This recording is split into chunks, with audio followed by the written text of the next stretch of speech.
गोपेश्वर महादेव की इतनी बातें, तो रात भर वही दिखते रहे, रात भर वही गोपी भाव में श्री महादेव का दर्शन होते रहा।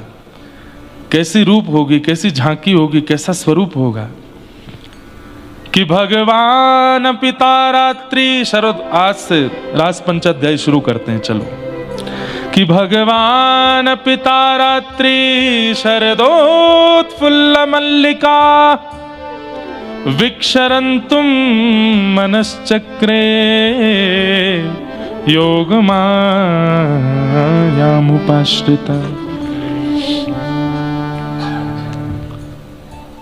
योग मायाम उपाश्रिता। रास की कथा प्रारंभ करने से पूर्व श्री शुकाचार्य जी कहते हैं भगवान। किसी भी लीला में भगवान शब्द का प्रयोग नहीं है, रास में भगवान शब्द का प्रयोग है। क्यों? कि भाई आगे की लीला में कहीं तुम संशय मत करना। आगे की लीला में तुमको परमात्मा इतने सहज दिखने वाले हैं, कहीं तुम्हारे चित्त में विकार ना आ जाए कि ये कोई मानव तो नहीं। भगवान भगवान शब्द का प्रयोग करके यह स्पष्ट कर दिया गया है, भगवान शब्द का प्रयोग करके स्पष्ट कर दिया गया है कि क्रिया करने वाला व्यक्ति बहुत बुद्धिमान है, इसलिए उनकी क्रिया पर संशय मत करना। समझ में आई बात? जैसे कोई सफर पर गया बालक, तो बड़े घर का कोई पूछता है साथ में कौन गया, तो साथ में जिम्मेवार व्यक्ति का जब नाम बोल दिया जाता है तो हम लोग निश्चिंत हो जाते, ठीक है वो साथ में है, सफर अच्छा ही होगा, वो साथ में है तो मंगल में ही लौट के आएंगे। ठीक वैसे ही रास की कथा प्रारंभ करने से पूर्व ही बता दिया, बोले रास करने वाला व्यक्ति कोई सामान्य नहीं है, जिम्मेवार व्यक्ति है। कौन? भगवान। षड ऐश्वर्यों से युक्त जो है उसको भगवान कहते हैं। उत्पत्ति प्रलयम चैव भूतानाम अगति गति वित्तिम विद्याम अविद्याम च सवाच्यो भगवान इति। ये 6 लक्षण जिसमें जो उत्पत्ति जानते हैं कि संसार कब बनेगा, और जो प्रलय जानते हैं कि संसार कब नष्ट होगा। भूतानाम अगति गति, मानवों की कहां गति है और कहां दुर्गति है ये जिनको पता है।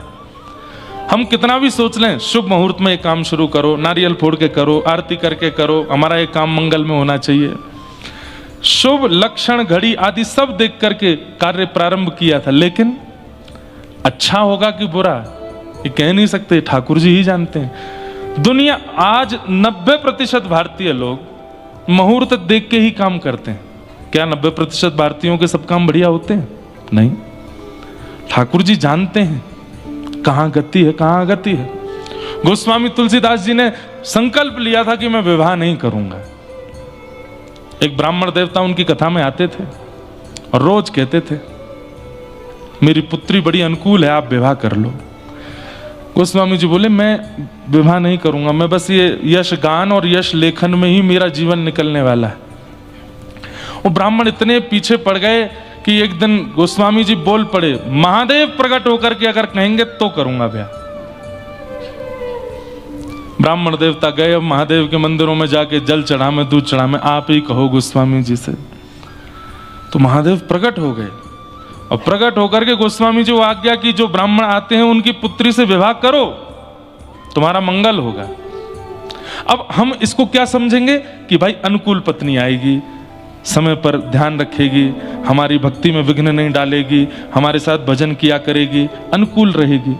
लेकिन आई तो अनुकूल ही, लेकिन गोस्वामी जी ये सुनकर के कि महादेव ने प्रकट होकर के कहा है कि इस कन्या से ब्याह करो, तो भाई ये तो सर्वोपरि है। अब तो गोस्वामी जी इतने न्यौछावर हो गए, विवाह के बाद उसी के संग रहते हैं, उसी के संग खाते हैं, उसको देखे बिना रहते नहीं। एक समय आया और रात्रि सोते हुए गोस्वामी जी को छोड़ के वो अपने मायके चली गई। 5 साल हो गए, जाने ही नहीं देते। तो विरह व्याकुल होकर के जब नदी पार की, पहाड़ पर चढ़ गए, कांटे लगे हैं, सर्प से रस्सी बना करके पार कर रहे हैं, एक शव को नाव बना करके नदी पार कर रहे हैं। जैसे ही पहुंचे अपनी पत्नी के पास, इस बुरी हालत में जब गोस्वामी जी को देखा, दुर्गंध आ रही है शव की। बोले दुर्गंध कैसी? बोले वो नदी पार कर रहा था ना, नाव नहीं थी, रात का समय, एक शव बहता हुआ आया, उसी से ही पार हो गया। आज की कन्या होती तो क्या बोलती, कितना एफर्ट किया मेरे लिए, पहाड़ पे चढ़ना था, रस्सी नहीं थी तो सर्प को रस्सी बना के चढ़ गया।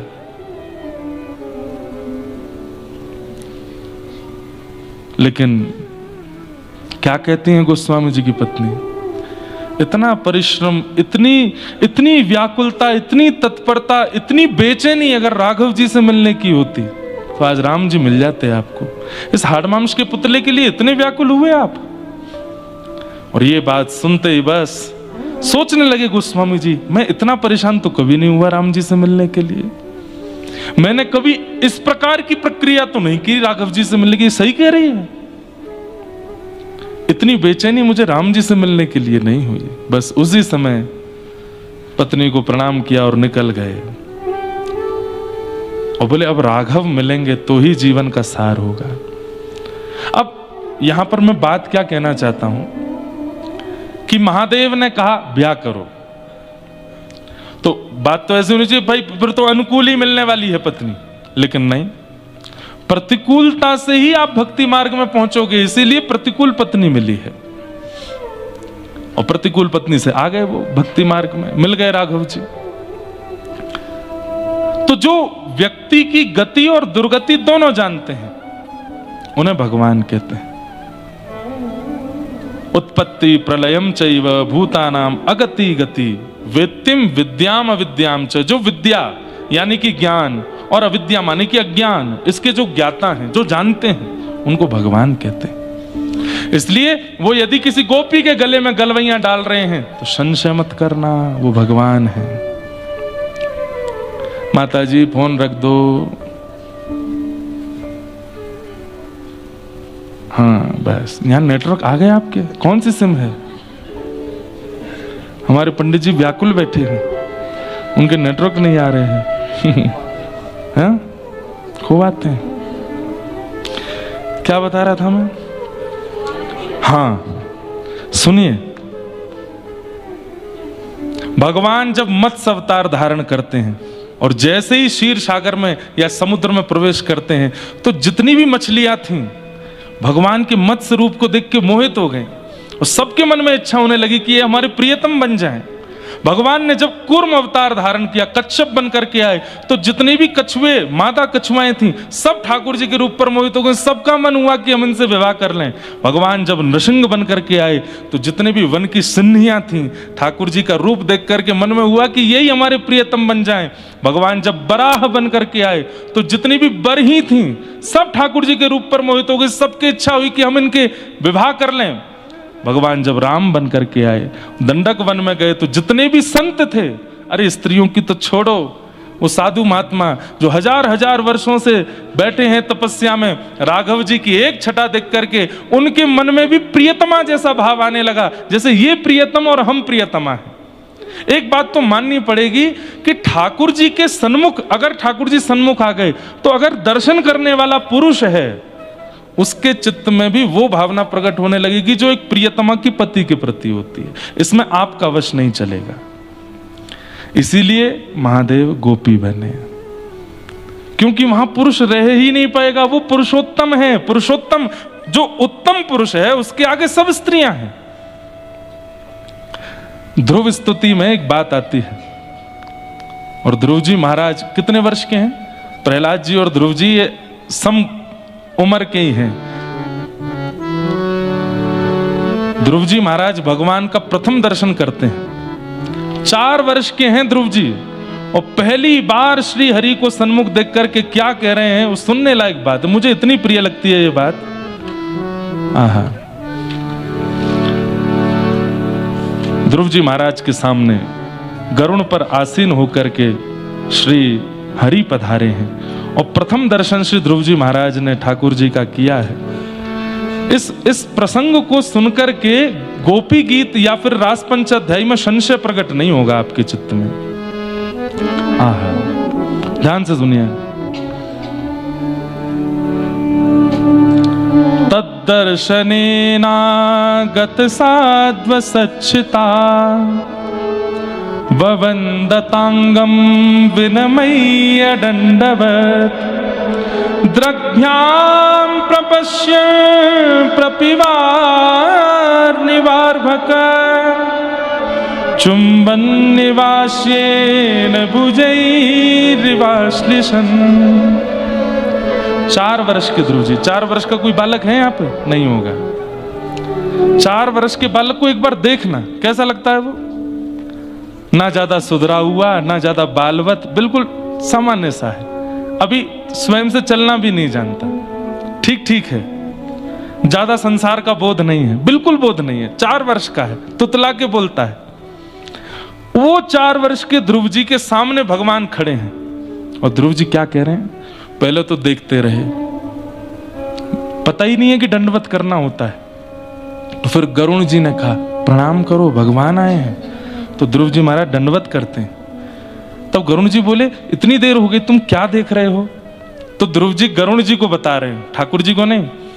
बोले ये इतने प्यारे लग रहे हैं, मेरा मन हो रहा है कि मैं इनकी गोद में चढ़ के इनके गालों को खा जाऊं, इतने प्यारे लग रहे हैं। चुम्बन निवास्येन भुजैर्वाश्लिषन्, मन होता है कि मैं इनके अंक को अपने अंग में ऐसे भर लूं और भर के इनके गाल पर चुम्बन कर लूं। 4 वर्ष का बालक ठाकुर जी को देख करके ये भावना रखता है। वो मत्स्य बनते हैं तो मछलियां मोहित हो जाती हैं, वो कूर्म बनते हैं तो कछुआ, मादा कछुआ मोहित हो जाती हैं, वो बराह बन के आते हैं तो बरही मोहित हो जाती हैं, वो नृसिंह बन करके आते हैं तो सिंहनियां मोहित हो जाती हैं। जब वे राम बन करके आते हैं तो दंडक वन में हजारों वर्षों से तपस्या में बैठे हुए, कंचन कामनी से कोसों दूर, वे सब संत जन भी राघव जी की छटा को देख करके उनके प्रति प्रियतम का भाव रखने लगते हैं। सारे अवतारों में ठाकुर जी ने सबको देखा और सबको वरदान देते गए, द्वापर की प्रतीक्षा करो, द्वापर की प्रतीक्षा करो, द्वापर की प्रतीक्षा करो। आज समुद्र की वे असंख्य मछलियां जिन्होंने मत्स्य दर्शन किया वो गोपी बन के आई हैं। आज वे समस्त कच्छप दर्शन करने वाली मादा कछुआ सब गोपी बन के आई हैं। वे दंडक वन के सभी संत जो राघव जी को प्रियतम मान रहे हैं वे सब गोपी बन के आए हैं। अरे कहां तक कहें, वेद, वेद तो शब्द है, वेद के तो अंग नहीं होते, वेद का तो रूप नहीं होता, वेद तो केवल शब्द बनकर के प्रकाश आकाश में भ्रमण करता रहता है। वो वेद तक ठाकुर जी के रूप पर मोहित हो जाता है। आज वो वेद की ऋचाएं भी गोपी बन करके आई हैं। तो श्रुति रूपा, स्मृति रूपा, भगवत रूपा, साधन सिद्धा सब गोपियां हैं व्रज की। आप उन पर संशय नहीं कर सकते। ये एक जन्मों की प्राप्ति नहीं है रास में, ये अनेक जन्मों की प्रतीक्षा है कि आज ठाकुर जी मिले हैं। भगवत दर्शन का फल क्या है? मुक्ति। वो सारी मछलियां मुक्त होकर गोपी बन के आई हैं, सारी कच्छपियां मुक्त होकर के गोपी बन के आई हैं, नृसिंह दर्शन करके सिंहनियां आज गोपी बन के आई हैं। और मैं अगर ये बात कह रहा हूं कि कच्छप रूप पर केवल कच्छपियां ही मोहित हो रही हैं तो भी मैं गलत हूं। जलचर जितने जीव हैं सब मोहित हो रहे हैं ठाकुर जी पर। इतने सुंदर हैं हमारे श्याम सुंदर। कहते कहते कभी कभी मन भर आता है, कितने सुंदर होंगे वे जो सब मोहित हो जाते हैं उन पे। आज वे सब गोपियां बन करके आई हैं और उन सबको ठाकुर जी ने आज्ञा दी थी कि मैं मिलूंगा। कब मिलोगे? बोले शरद पूर्णिमा की रात्रि को। शरद की रात्रि को? अच्छा। अब यहां एक बड़ी गुप्त कथा है, सुनो।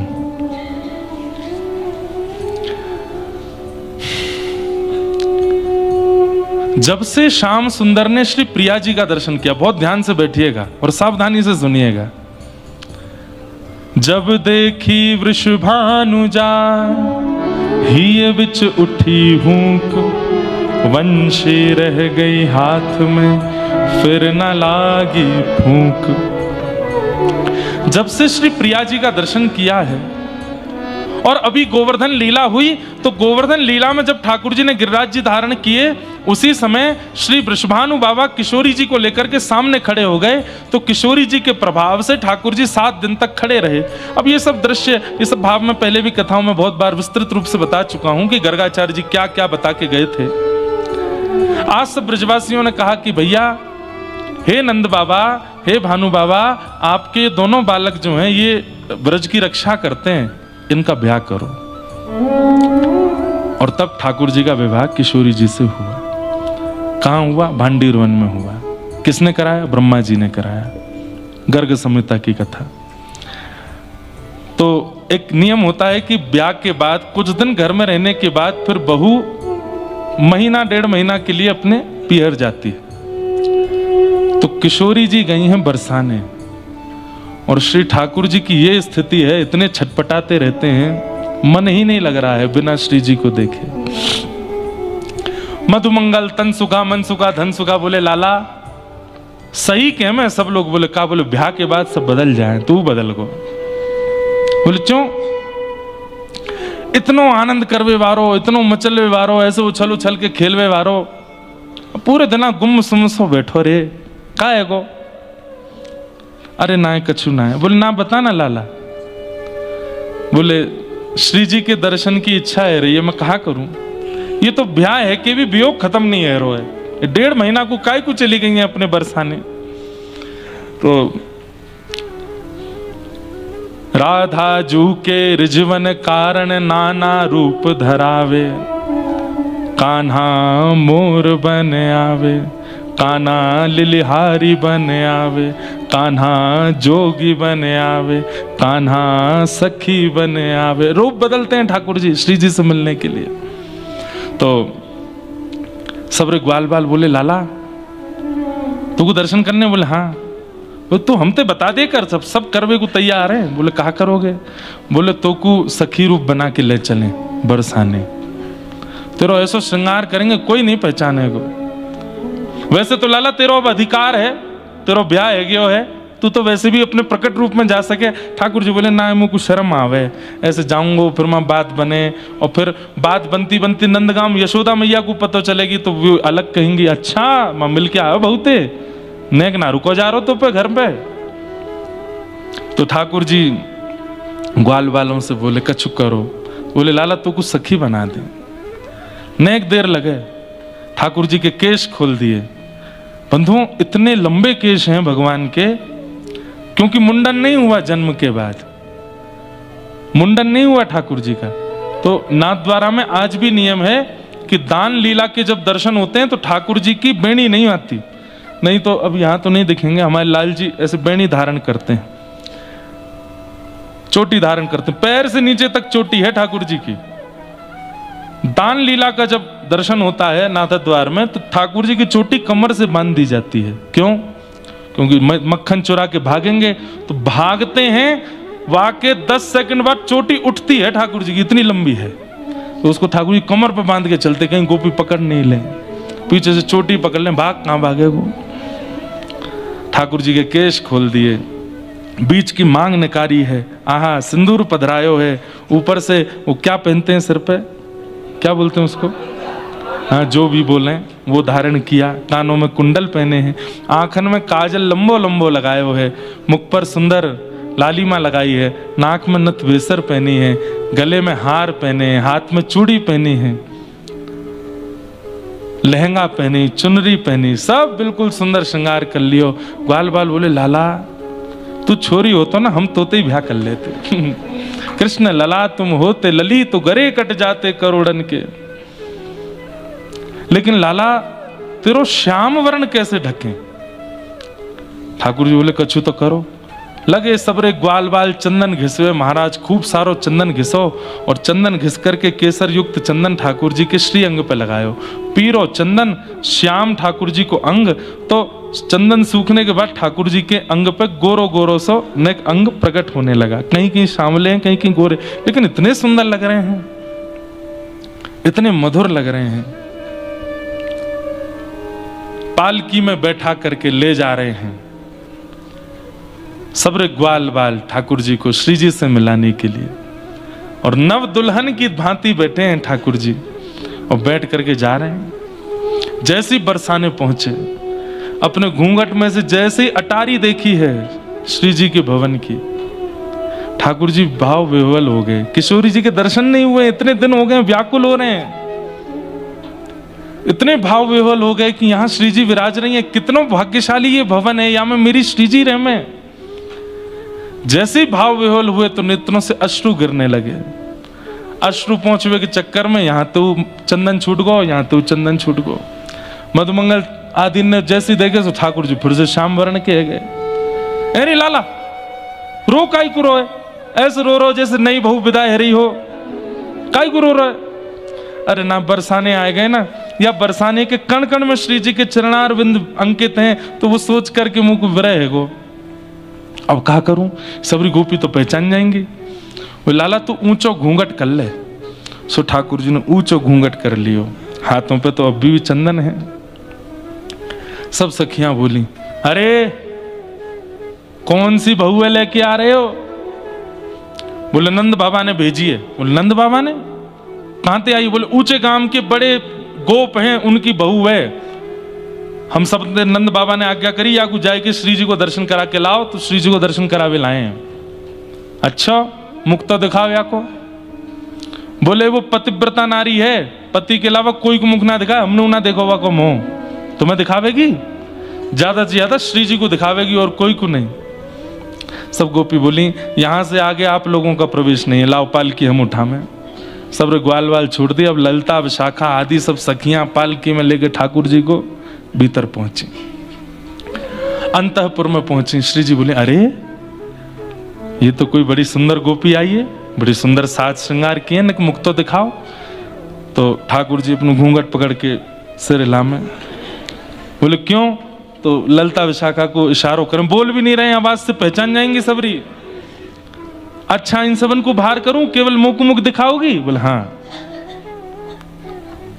जैसे ही सब सखियां बाहर गईं, किशोरी जी आई, आओ मेरे पास बैठो। कौन से काम से आई हो, कहा नाम है तुम्हारो? ठाकुर जी पालकी से उतर के चल रहे हैं, तो श्री जी कहें आहा बड़ी मस्तानी चाल है, बड़ी मधुर चाल है।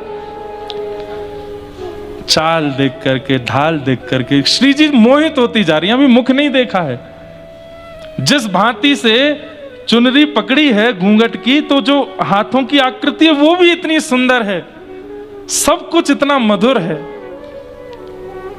श्री जी के चित्त से कभी श्याम सुंदर विलग नहीं होते, लेकिन आज एक ऐसी सखी आई है कि जिसने श्याम सुंदर के चित्र को चित्त से अलग कर दिया है। श्री जी अब और व्याकुल हो रही हैं देखने को, है कौन ये जो श्याम सुंदर भुला रही है मेरे चित्त से। और जैसे ही घूंघट ऊपर कियो है, किशोरी जी को एक बार को तो ऐसी सुंदरता कि मूर्छा जैसी आने लगी। और जैसे तैसे जब होश में आई, गाढ़ आलिंगन किया ठाकुर जी का। श्याम सुंदर आप आए हैं। ठाकुर जी के नेत्र पुनः सजल हो गए। आप रो क्यों रहे हैं, क्या बात है? विवाह करा दियो सब ब्रजवासी ने, लेकिन फिर भी हमारा वियोग नहीं जा रहे हो है। हे श्यामाजू आप चलो ना नंद भवन में, कैसे रहूंगा माँ, मुंह पे रहो नहीं जा रहे है, और कितने दिन लगेंगे? और ये वियोग क्यों आवे मेरे जीवन में? ऐसा कोई उपाय बताओ कि आपको वियोग मेरे जीवन से कभी जावे नहीं। गोपियां ही नहीं रोती ठाकुर जी के विरह में, ठाकुर जी भी विरही होते हैं।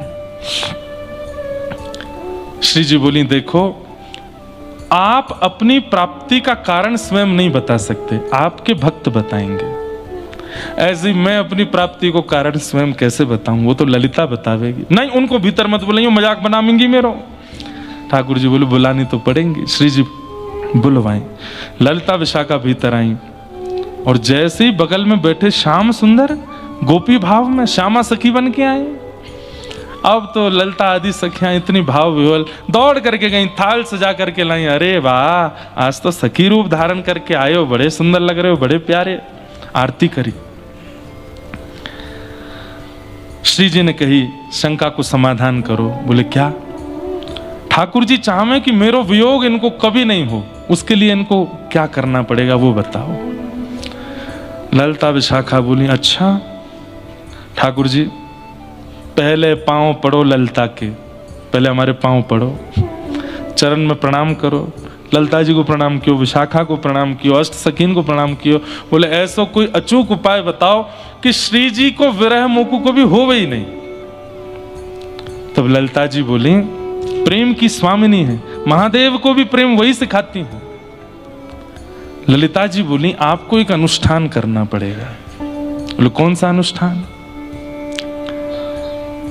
बोले वंशी देवी की आराधना करनी पड़ेगी। बोले कैसी आराधना?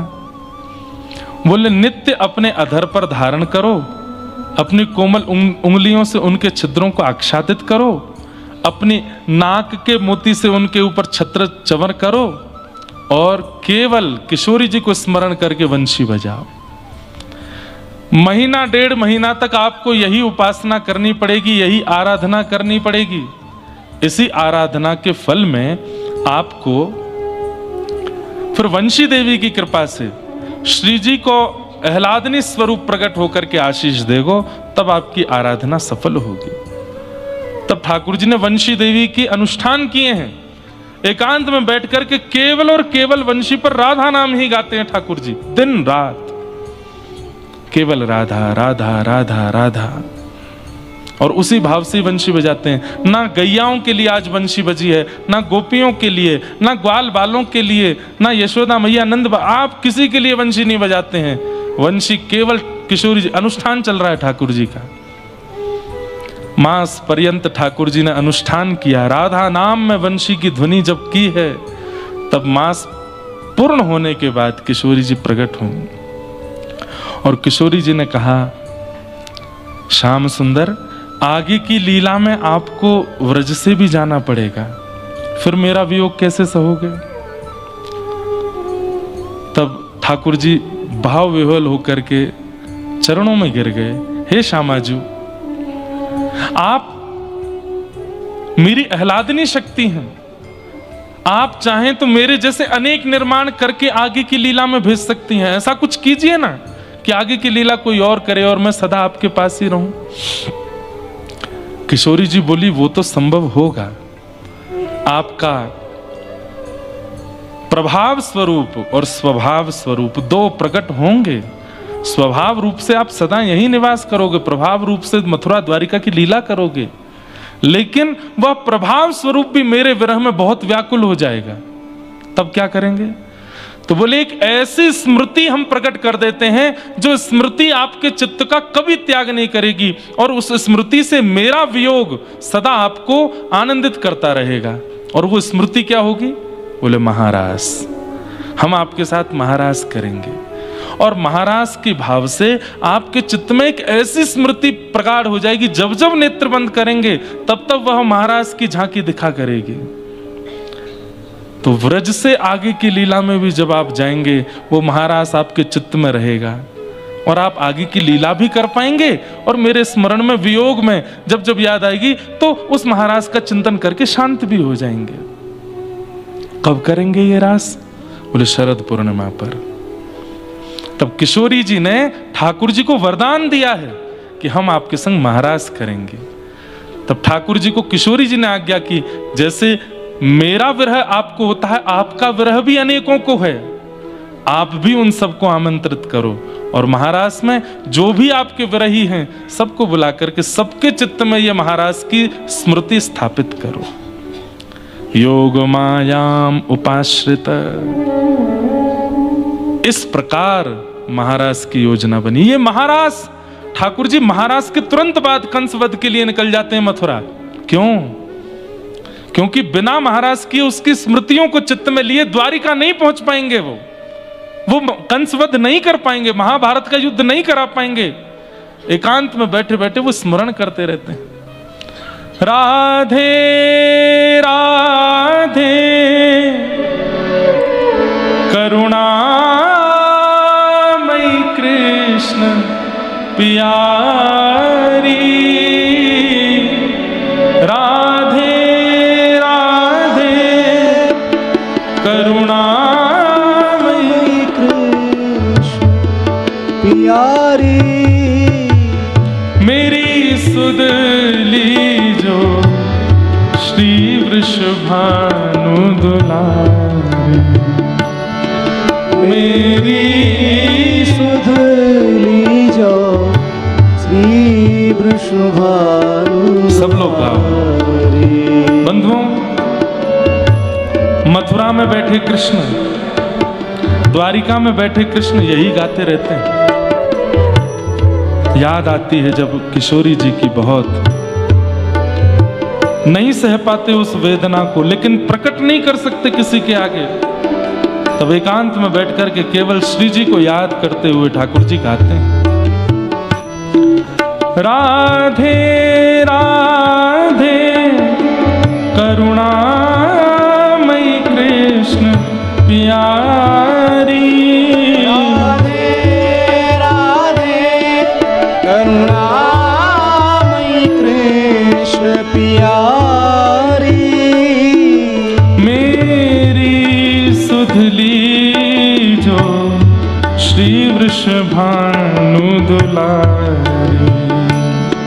मेरी सुधली जो श्री वृषभानु दुलारी, ओ मेरी सुधली जो श्री वृषभानु दुलारी, मेरी सुधली जो श्री वृषभानु दुलारी, हे मनोहारिणी रासेश्वरी रस रूपा, हे मनोहारिणी रासेश्वरी रस रूपा, हे मनोहारिणी रासेश्वरी रस रूपा, हे मनोहारिणी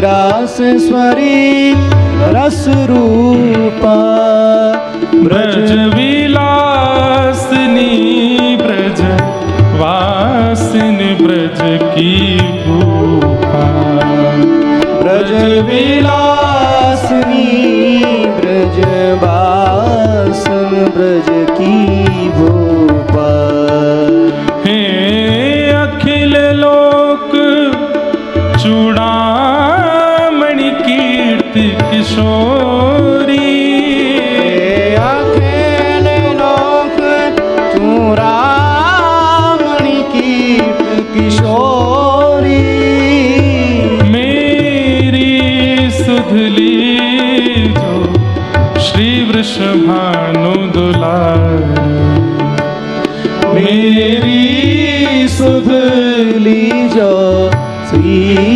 वृषभानु मुक्तिनाथ में बैठे हैं बंधु। मुक्ति कहे गोपाल से मेरी मुक्ति बताओ, सबको मुक्ति मैं देती हूं, मेरी मुक्ति कैसे होगी? तब यही नाथ कहते हैं, बोले ब्रजमंडल चली जा, किशोरी जी की चरण रज उड़ मस्तक पड़े, मुक्ति मुक्त है जाए। वो मुक्ति भी मुक्त हो जाती है वृंदावन जाकर के किशोरी जी की चरण रस से। ऐसे मुक्तिनाथ में मन में भाव आता है कि कहीं आज यहाँ निवास करने वाली मुक्ति और नाथ, तो मुक्ति ही तो नहीं कह रही हूं कि आप कथा करके जा रहे हैं, जाते जाते किशोरी जी के कुछ भाव सुना जाइए, ताकि इस मुक्ति को भी लगे कि मैं भी धन्य हो गई हूं। ज्ञान की बातें तो यहाँ सब करते हैं, वैराग्य तो यहाँ सबको हो जाता है, भक्ति भी यहाँ आके सब कर लेते हैं, पर मुक्ति का उद्धार तो हमारी श्री जी के चरण कमल से ही होता है। नाथ के संग रह करके भी मुक्ति मुक्त नहीं हो पाती, श्री जी के दर्शन करने पड़ते हैं मुक्ति को, तब मुक्ति मुक्त होती। आज ऐसे मुक्तिनाथ में मुक्ति के भाव से और नाथ के भाव दोनों ही मानो गा रहे हैं हमारे साथ। राधे राधे करुणामयी कृष्ण प्यारी, राधे राधे करुणामयी कृष्ण प्यारी, मेरी सुधली जो श्री वृषभानु दुलारी, मेरी सुधली जो श्री वृषभानु दुलारी, हे प्रेममयी इतनी तो करुणा कीजे, हे प्रेममयी इतनी तो करुणा कीजय। हे प्रेममयी इतनी तो करुणा कीजय। हे प्रेममयी इतनी तो करुणा कीजय। प्रिय प्रेम भक्ति की भीख मोहे अब दीजय। प्रिय प्रेम भक्ति की भीख मोहे अब दीजय। निज बाह छाह दे चरण सखी रख लीजय। निज बाह छाह दे चरण शरण रख लीजय। हे वृंदावनी हमारी यूं कर लीजय। हे वृंदावनी हमारी कर कितनी बढ़िया लीजय। बात है। हे प्रेममयी इतनी तो करुणा कीजिए। प्रिय प्रेम भक्त की भीख मोहे अब दीजिए। निज बाह छाह दे चरण शरण रख लीजिए। अपने चरणों में सदा अपने हस्त कमल की छांव में हमें बैठा लीजिए श्यामा जी। हे वृंदावनी हमारी यों कह लीजिए। हा हा किशोरी के मैं तुम पर बलिहारी। हा हा किशोरी के मैं तुम पे बलहारी। मेरी सुधली जो श्री वृषभानु दुलारी। मेरी सुधली जो श्री वृषभानु दुलारी। राधे राधे करुणामयी कृष्ण प्यारी। राधे राधे करुणामयी कृष्ण प्यारी। मेरी सुधली जो श्री वृषभानु दुलारी। मेरी सुधली जो श्री वृषभानु दुलारी। ओ मेरी सुधली जो श्री वृषभानु दुलारी। मेरी सुधली जो श्री वृषभानु दुलारी। किशोरी जी ने वरदान दिया है ठाकुर जी को, और वंशी देवी की अनुष्ठान से ये वरदान मिला है कि हम शरद पूर्णिमा पर आपके संग रास करेंगी, जिसकी स्मृति सदा आपके चित्त में रहेगी।